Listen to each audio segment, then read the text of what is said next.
안녕하세요. 윤력입니다. 반갑습니다. 우리가 지난 시간에 이제 컨비네이터즈에 대해서 알아봤는데요. 컨비네이션 연산자죠. 이제 그걸 우리가 사용하는 방법 중에서 두 가지를 알아봤는데요. 첫 번째는 어떤 그 블럭이라고 하는 게 있다면 컨텐트 블럭에다 아이디를 부여하고 그 아이디를 가지고 그 자식들 또는 자손들을 찾아가는 방법 중에서 자식과 자손을 구분해서 여러분들이 내가 뭔가를 찾을 수 있겠다. 그때 사용되는 연산자에서 자손 연산자, 그 다음에 자식 연산자를 봤는데 그것만 가지고는 내가 원하는 것들을 찾아가기가 쉽지가 않겠죠. 그래서 우리가 이번에는 시블링 연산자에서 알아보려고 합니다. 자, 우리가 지난번에는 이 두 가지 연산자에서 알아봤는데 이번에는 이 두 가지를 바라볼 건데 이 덧셈이라고 하는 것은 수평 방향으로 바로 이웃하는 그런 비태그입니다. 그러니까 A라고 하는 녀석의 수평 방향으로 바로 이웃하는인데 이게 이제 왼쪽 오른쪽이 구분되는 것은 아니고 이제 태그가 있으면은 그 바로 그 다음 태그 바로 다음 태그를 의미하는 겁니다. 그러니까 어떻게 얘기하면은 이 둘의 관계는 형제 관계라고 하면은 얘가 형이고 얘가 동생이에요. 바로 밑동생. 근데 바로 밑동생으로서 B가 있으면은 선택이 되는 거고 없으면 선택이 안 되는 건데요. 얘 같은 경우는 이제 바로 밑동생이 아니고 동생들 중에서 B가 있으면 선택하는 거예요. 자, 이걸 이용하는 방법을 간단하게 또 예를 다뤄봐야겠죠? 자, 제가 스타일링을 주고자 하는 게 이거였다고 합시다. 이거. 자, 이걸 내가 어떻게 스타일 줄 것이냐. 이제 그거는 여기 보시면은 일단 H1이라고 하는 것을 찾는 거는 이제 찾았잖아요. 여기서 아이디라고 하는 걸 부여해서 그 안쪽에 있는 자식들 중에서 H1을 찾은 거예요. 이제 그러면은 여기에다 조금만 연산을 더하게 되면은 얘를 찾을 수가 있습니다. 어떻게 찾을까요? 네, 이렇게 하는 방법이 있어요. 여기다가 제가 플러스 UL 이렇게 칩니다. 어때요? 플러스 UL이라고 하니까 어떻게 됩니까? 바로 얘 찾을 수 있겠네요. 그죠? 자, 이렇게 하는 방법도 있겠고, 제가 지금 이렇게 하니까, 뭐 이렇게 복잡하게 하지? 차라리 그거보다는 이게 더 낫지 않나? 라고 생각하면서 이런 걸 떠올리는 사람도 있을 거예요. H1처럼 자식들 중에서 유해를 찾아라. 예, 맞죠. 이거보다는 이게 훨씬 낫죠. 연산이 하나라도 적은 게 더 바람직하죠. 어쨌든 제가 지금 얘기하자는 것은 이렇게도 가능하다는 거고 이렇게도 가능하다는 겁니다. 어차피 자식들 중에서 UL도 하나고 H1도 하나인 거예요. 자, 그럼 이렇게 해볼까요? 지금은 셀렉터라고 하는 녀석을 지금 태그만을 대상으로 했는데 제가 만약에 지금 지우고 만약에 첫 번째 이 녀석을 내가 찾겠다 라고 하면 어떻게 할까요? 일단은 저희가 여기다가 이 녀석 구분하려면은 여기서부터 얘를 찾아가는 방법이 필요할 텐데 애석하게도 저런 게 없어요. 뭐냐면은 li라고 하는 그 태그를 가지고 찾자니 여기서 li라고 하는 자손을 찾으면은 세 개가 다 없앨되고 그렇다고 해서 얘만 따로 식별할 수 있는 방법은 없고 어떻게 될까요? 이럴 때 우리는 얘네들이 이제 똑같은 태그들로 있을 경우에 이제 를 찾으려고 하면은 이렇게 찾을 수 있긴 하죠. 어떻게? 이걸 한 칸 띄고 li라고 하면은 이렇게 하면은 얘를 찾을 수 있긴 한데 세 개가 다 찾아지는 거예요. 이건 아닌 것 같다. 그러면 어떻게 하지? 그때 사용하는 게 여기다 이렇게 하는 겁니다. 클래스에서 첫 번째. 자, 이렇게 첫 번째라고 지목을 해 놓으면은 다른 태그와 식별될 수 있는 무기가 하나 생긴 거예요. 자, 이때 우리가 주의할 게 여기다가 아이디를 부여하면 안 되죠. 왜냐면은 이 녀석은 이제 몬스터 전체 내에서 특별한 의미를 갖고 있는 식별자이기 때문에 아이디라고 하는 걸 쓰게 되면은 아이디를 너무 남발하게 되면은 문서 내에서 충돌하거나 중복되는 경우가 발생할 수 있기 때문에 아이디는 가능하면 특별한 의미를 갖고 있지 않은 이상 아이디를 남발하는 거는 좋은 게 아니고요. 이렇게 하게 되면은 이 아이디라고 하는 것과 섞어서 쓰게 되면은 얘도 충분히 다른 의미로 얘도 충분히 이 안에서 식별될 수 있는 충분한 이름이 되거든요. 그래서 클래스라고 하는 것을 여러분들이 주로 사용하는 것을 권장합니다. 자, 이렇게 이름을 또 부여했어요. 자, 그럼 어떻게 찾을 것이냐? 클래스가 있으니까 이렇게 찾을 수 있잖아요. 자, 여기다가 점 찍어서 first. 이렇게 하면은 자손 연산자가 들어가 있고요. 그러니까 이 녀석이 갖고 있는 자손들 중에서 first를 찾은 거예요. 어때요? 괜찮죠? 자, 이렇게 할 수 있는데 때로는 우리가 더 한정사를 둬야 될 경우도 있을 수 있어요. 예를 들어서 여기다가도 내가 클래스를 줬다고 합시다. 근데 걔가 또 first예요. 자, 이렇게 되면은 이거 가지고는 이제 안 되겠죠. 이거 가지고는 얘도 찾아지고 얘도 찾아지니까 자, 요거를 좀 의미를 확실하게 하기 위해서 여기다 줬다고 할게요. 그러면 이거나 이거나 다 선택되니까 어쩌면은 내가 원하는 결과가 안 나올 수도 있죠. 제가 원하는 건 지금 li라고 하는 태그 중에서 클래스라고 하는 그룹에 포함된 녀석이에요. 자, 그럼 이렇게 하는 겁니다. 사실 이 앞에는 생략되어 있었어요. 이게 모든 것을 의미하는 녀석이에요. 이거 이제 생략이 됐었는데 모든 것이 아니라 요것의 자손들 중에서 first 그룹에 포함되어 있는 엘리먼트 모든 걸 찾으라고 한 건데, 그러지 말고 이걸 li라고 하는 걸 한정해 버리면 자손들 중에서 first 그룹에 포함된 li가 되거나 또는 자손들 중에서 li 태그 중에서 first 그룹에 포함된 그런 녀석만 찾아라 이렇게 된 거예요. 그러면 명확하게 얘만 걸리겠죠.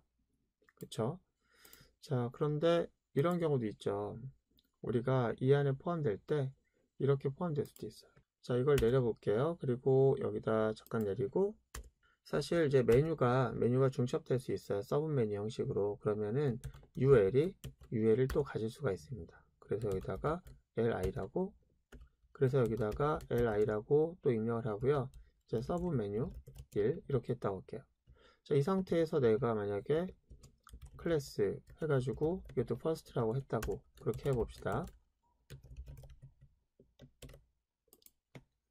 자, 이럴 경우에는 이 first가 또 이 first와 구분이 안 되죠. 뭘로 하게 되면은 이런 식으로 하게 되면은, 예, 그렇죠. 이럴 경우는 여러분들이 이걸 어떻게 내가 얘로만 한정해서 선택할 수 있게끔 하시겠습니까? 얘 빼고 얘만 어떻게 하죠? 그럴 때는 이 구조를 다 이용하는 거예요. 자, 일단 어떻게 할 거냐면은 자손들 중에서 하면 안 되고요. 왜? 둘 다 자손이니까. 그럼 어떻게 하죠? 여기서 자식 중에서 ul을 찾아요.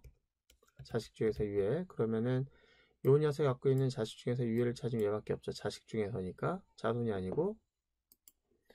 자, 또 거기에서 요 녀석의 자식들 중에서만 찾는 거예요. 자손이 아니고 자식들이라고 하면은 여기서 어떻게 돼요? 이렇게. 그러면 이 구조를 이용하는 거잖아요. 구조를. 그러니까 요 구조에 맞게 요것의 자식 중에서 자식. 근데 걔가 li 태그고 클래스명은 first여야 되는 거예요. 이렇게 하면은 좀 더 명확하게 그 녀석을 정밀 조준할 수가 있거든요. 여기다가 폰트를 제가 사이즈를 한 30 엄청나게 크게 하고 폰트의 웨이트를 볼드로 딱 티가 나겠네요. 그죠? 자, 이거는 일단 지우고요. 이것만 가지고 간단하게 하면은, 자, 됐습니까? 이렇게 해서 우리가 한번 실행된 결과를 볼게요. 와우, 됐습니다. 이게 어떻게 보면 안 된 것처럼 볼 수 있죠. 왜냐면은 저희가 고른 거는 이건데 얘가 선택됐기 때문에 얘도 커진 거 아닙니까? 그런데 그게 아니고 우린 얘를 선택한 건데 얘가 하필 이것의 이제 자식이다 보니까 이 영역 전체에 스타일이 적용된 거예요. 그래서 얘가 영향을 받은 게 아니고 얘가 선택된 게 아니라 얘가 선택돼서 다 영향을 주다 보니까 메뉴 2까지 30이라는 큰 사이즈를 갖게 된 거예요. 보시면 아시겠지만 만약에 이거를 만약에 다른 블럭에다가 넣었다고 하면은 이게 선택이 안 되겠죠? 얘만 선택된 거예요. 자, 아시겠습니까? 이렇게 해서 우리는 오늘 간단하게 이제 뭘 봤냐면은 이웃하는 연산자, 다시 얘기하면은 동생을 찾는 연산자까지 결합해서 자식과 자손을 이용해서 우리가 셀렉트하는 방법을 봤는데, 하나 아는 게 있다면은 이제 뭐가 있냐면은 이게 있죠. 물결 표시를 안 써봤어요. 자, 일단 이거에서 우리가 한 가지 더 보면은 얘를 찾았잖아요. 얘를 찾았는데 얘 말고 얘 이웃하는 동생들 중에서 특정한 태그, 특정한 어떠한 뭐 클래스, 특정한 아이들 갖고 있는 걸 찾고 싶다 라고 하면은 여기다 물결 표시 쓸 수가 있어요. 근데 봐봐요. 일단 얘를 찾았잖아요. 얘예요. 여기다가 제가 이걸 한번 썼다고 할게요.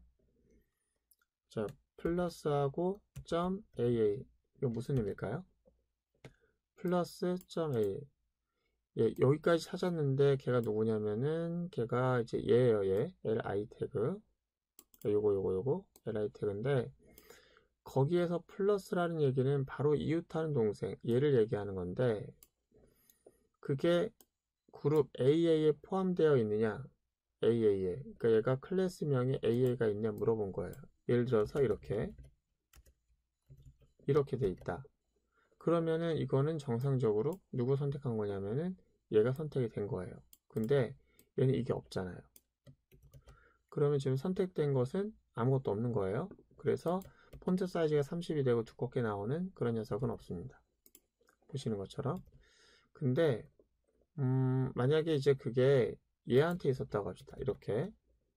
그러면은 이제 first에서 바로 이웃하는 동생이 이 그룹에 포함되어 있다면 선택해서 그 동생을 어떻게 하라? 이런 스타일을 적용해라 라고 한 건데 지금 안 되는 거예요. 안 되는 건데 얘한테는 있잖아요. 그럼 내가 만약에 얘를 선택할 목적이었다면 어떻게 할까요? 지금 스타일이 적용 안 되는데 그럴 때 상황하는 게 뭐냐면은 자, 첫 번째가 갖고 있는 동생들 중에서 이게 뭐예요? 틀리기호인데 이게 물결 표시요. 이 물결 표시를 사용하게 되면 동생들 중에서입니다. 이렇게 두 번째, 세 번째가 다 이제 이것의 조건의 검사가 되는 거예요. 그래서 AA라고 하는 그룹에 포함된 녀석이 있다면은 이런 설정을 해달라. 어디 한번 볼까요? 와, 됐네요. 마지막 거. 자, 그러면은 이것도 될까요? 만약에 막내가 아니라 둘째도 A의 그룹에 포함되어 있었다. 그럼 어떻게 될까요? 그렇죠. first 이후에 있는 모든 동생들 중에서니까 둘 다 선택이 되겠죠. 그렇구나. 자, 우리가 오늘 알아본 것은 바로 tilde와 덧셈 기호를 알아봤습니다. 그거는 뭐예요? 내가 아이들을 통해서 누군가를 찾았을 때 그 찾은 녀석을 통해서 동생들을 찾는 방법을 배운 거예요. 아시겠습니까? 아, 그렇구나. 일단 하나 알아둡시다. 저희는 앞으로 이제 블럭이라고 하는 단위로 스타일링을 할 거예요. 문서 전체를 대상으로 하기에는 그 범위가 너무 넓어서 이제 힘듭니다. 가구 하나씩 잡아서 하나씩 스타일링을 한 다음에 그 가구들을 방에 배치하는 작업을 할 거예요. 그때 우리가 바로 이것처럼 아이디를 주고 그 녀석에다가 이제 동생들을 자식을 찾거나 또는 자식을 찾거나 또는 자식의 자식 또는 동생을 찾거나 이런 식으로 내가 원하는 것들을 셀렉트하게 될 거예요. 아시겠습니까? 자, 그런데 이것만 가지고는 셀렉트 하는데 또 다른 문제를 만나게 됩니다. 좀 더 정밀 조준이 가능한 방법이 필요할 것 같아요. 다음 시간에 그 방법을 좀 알아보도록 할게요. 고생 많으셨습니다.